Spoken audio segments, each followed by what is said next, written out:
Hi everyone, today we're going to talk to you about the Head and Neck Cancer Supportive Care and Survivorship Program.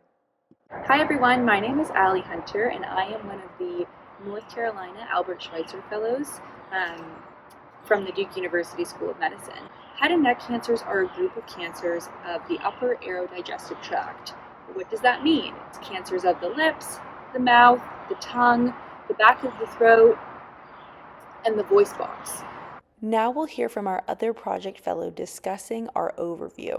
Hi, I'm Rebecca Zasloff. I'm a third year medical student at Duke and I'm one of the Schweitzer Fellows. So the first part of our project is to develop a patient support group for head and neck cancer patients through the Duke Cancer Institute. The Head and Neck Cancer Support Group occurs on the second Monday of every month from 4 to 5 p.m.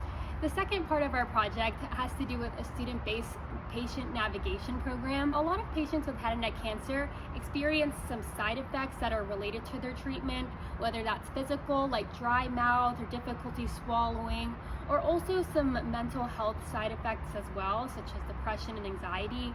And so a lot of times after treatment, patients are not able to get some of that supportive care needs that are met. We designed an intervention that's student-based, where we connect patients with medical students who will offer monthly check-ins with patients who are in the survivorship portion of their cancer journey and screen for any existing social needs or unmet supportive care needs and connect them with resources that exist through the Duke Cancer Institute.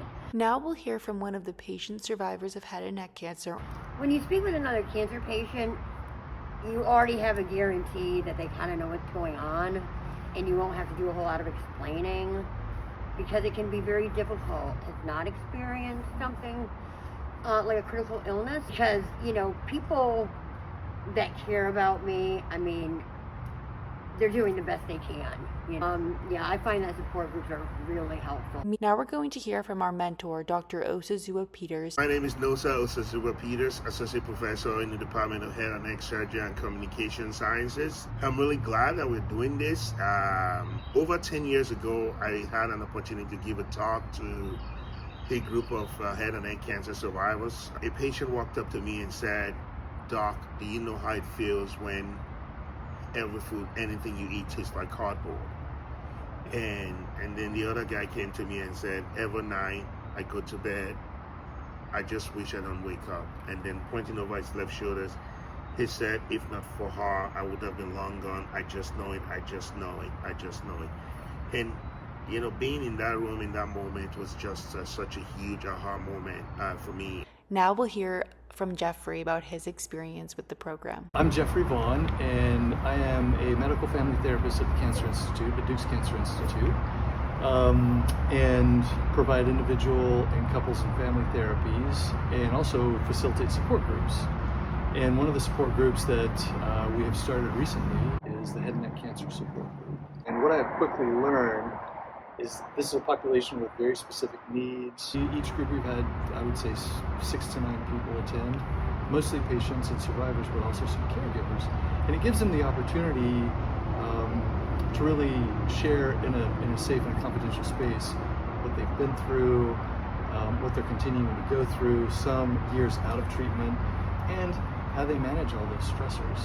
What we have found so far in the group is that we, the facilitators, actually have to do very little because there's so much shared experience. It's just a great place for them to come together and share what they've been through. To increase awareness for our group, we were featured on the March cover of the Cancer Care Calendar from the Duke Cancer Institute. Through our new program associated with the Duke Cancer Institute and the Albert Schweitzer Fellowship, we're hopeful to improve and provide holistic, comprehensive care for patients with head and neck cancer. I actually believe that cancer care is not complete without a group like this, where people who are bonded together because of a shared etiology like this can come into a safe space to talk about the things that they're struggling with in the presence of clinical providers and investigative team. Thank you so much to the Duke University School of Medicine, the North Carolina chapter of the Albert Schweitzer Fellowship, and the Duke Cancer Institute for supporting this project.